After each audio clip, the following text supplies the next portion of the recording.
Action.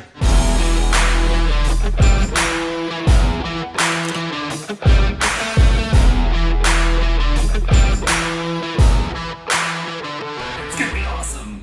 Greetings from Austin, Texas. We are back. Day six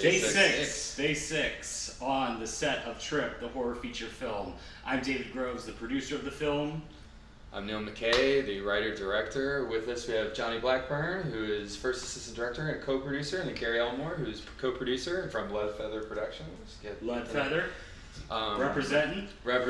So, so of course today's beer is Adelberts. I think I'm saying that right. And I think it's a Tripel. It's not Tripel, I don't think. It's Tripel. I should know how to say these beers.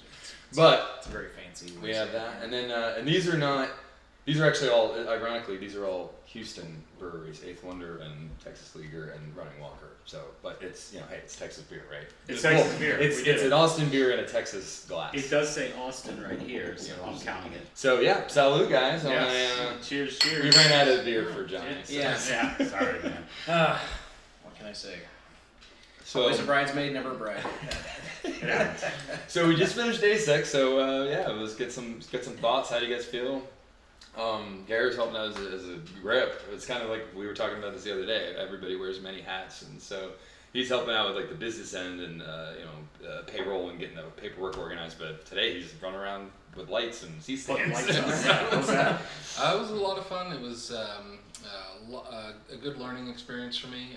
I think that kind of going off what you were saying the other day, it's good to have a well-rounded and holistic view of what you do in the industry, because that makes it better for you to direct or to write or edit, to kind of know everything. Knowledgeable producers and efficient producers. So, right. Absolutely. Yeah. And I've done acting. I'm not an actor, but I've done acting stuff to get better at understanding what an actor goes through and things. So of course you gotta, as much as you can, know kind of like, well, I don't do cinematography, but I gotta know a little bit about what DP does and stuff like that. So yeah, absolutely. It's good to know just like all facets of the production. But, so what about you, man? How do you feel things have been going? We haven't had you on. First AD, all the organization, keeping people ready to go, keeping the time. Just spill it. Yeah, this it's the scheduling is something, especially with an indie film. As everybody here knows, that it's always changing. It's always there's ever moving cogs and whatnot to create everything. So even we call the shoot schedule. I was telling you, we call it the lie sheet a lot of times when you send it out, because it's never it's never truthful by 5 minutes before everybody's called. You're switching stuff around, and you're like, oh, we can't do this today. We'll move it 3 days down the road and see what happens. The minute everyone got on set, we already switched scenes. We were like, oh, we were gonna do this scene first. Now we're gonna do this scene first. Like before we even started, it's like everyone's like, we figured it's fine. There's no uproar. Everyone's just like, everyone's like, dude, it's acceptable. Yeah. So no, I mean that's the thing. Like you were talking about, just being on set. Everybody's got to wear multiple hats. Especially on a micro budget indie like this. I'm running script soup and AD duties, and you're running director and acting, and even doing PA stuff, even doing some other AD stuff when I'm doing that, and Gary and Dave's doing catering and stuff too. Yeah, right. And then doing these vlogs. I provided a prop today, so it's like sort of like in the art department. You had a cassette ready to go. People were giving me looks like, you actually have a cassette for a cassette. And I was proud. It had nice little glittery stickers on it. What was that from exactly? You didn't tell us what. It was an ex-girlfriend. It was an ex-girlfriend. It was an ex-girlfriend. Right. And then I taped it was an ex-girlfriend. Yeah, sure. I'm not putting glitter stickers on tape.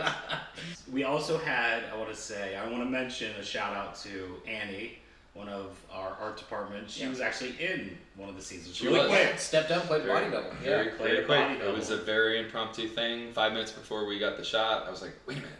This could work. And He means it was all planned out. It was, yeah. Oh, yeah. Edit this part out. 3 weeks ago, we had it storyboarded, and we were like, this, totally. Our department's going to step in and handle this, well, it's funny because I'm looking forward to when the person she's doubling for sees it. I was like, wait a minute. That's not me. I wasn't in this. Is he a Musso? Yeah. But, no, we had, It was a cool day. We didn't have a lot of horror effect kind of things, but we had a lot of creepy, things, very, kind of set up, tension, kind of. A lot of tension. A lot of great performances today. I was thrilled. This was definitely. I mean, I said day 4 was a really good day. Today was, I felt, a really good day. We got we didn't get some pickups yesterday that we got right before we started shooting. I'm really thrilled with that. And just a lot of the stuff we got today, I'm just like, I'm seeing these scenes like, oh man, put that there and put that there. It's like, oh man, that's gonna be awesome. I would like to point out that the only X factor that made today perfect was that I was here. So yeah. True. Yeah. First day Gary was on set for a full day. So good luck to him with him. Yeah, man. Today, those. Yeah, without giving much away or anything, those 2 scenes in particular made my I got goosebumps. Just from the intensity that everybody was. There was stuff we shot where I mean the hairs were, I was like, whoa, that's like so cool. And it's so cool to see something, it just goes from page to, and it comes alive right in front of your eyes, and you're like, this is nuts. And speaking of the people and how it all comes together, your pro tip I thought was really good today. Yes, and you can never say thank you enough. And one of the things, we keep saying the heat. It's not an ideal thing. Everyone's hot. People get 8 hours, 9 hours. It's like, they just want to go home. And so just saying thank you, keeping people well fed. We've been doing I think we're really great with the catering. People love today's lunch from Eastside Kings. Eastside Kings. Yeah, that was dynamite. This was the first time we had just everything was gone. It was gone. 15 minutes. It was like halfway through lunch. Yeah, it was all gone. I was like, I hope no one's hungry. There's still noodles. There's still additional thundercloud from yesterday. Half-eaten sandwiches still in there. Everybody's hungry. We have a pile of tortilla chips somewhere. Spend that little extra. But yeah, it's like just keeping people, happy, and tensions can flare, and people are getting in each other's way, and in the heat, and they're tired and everything. So it's like as long as you just keep people happy and as much as you can, and say thank you and be appreciative of what they do, because everybody's been busting their butt on this thing. They really are. We just hit the halfway. We got over the hump with the halfway mark today. 5 days left to shoot. And I want to thank you guys for checking this vlog out. Please like, please subscribe. If you want to comment, I haven't said comment, but we'd like to see some comments. Nice ones would be perfect. Do some comments. We're off tomorrow. We're back on Saturday. So do you guys have a Instagram or anything, or like a thing to plug, or? Yeah, we do. I'd have to go back and look at. I'll pop it up on screen. It's right here. Yeah. They're here. It's somewhere in this area. Or it could be here. You don't know. Yeah, and if you want to see Gary on another vlog, then just type 1 or type 2. Because he's the X Factor, so It's true. I'm in everything. Everything of value. All right, guys. Thanks so much for watching. We'll see you on the next one.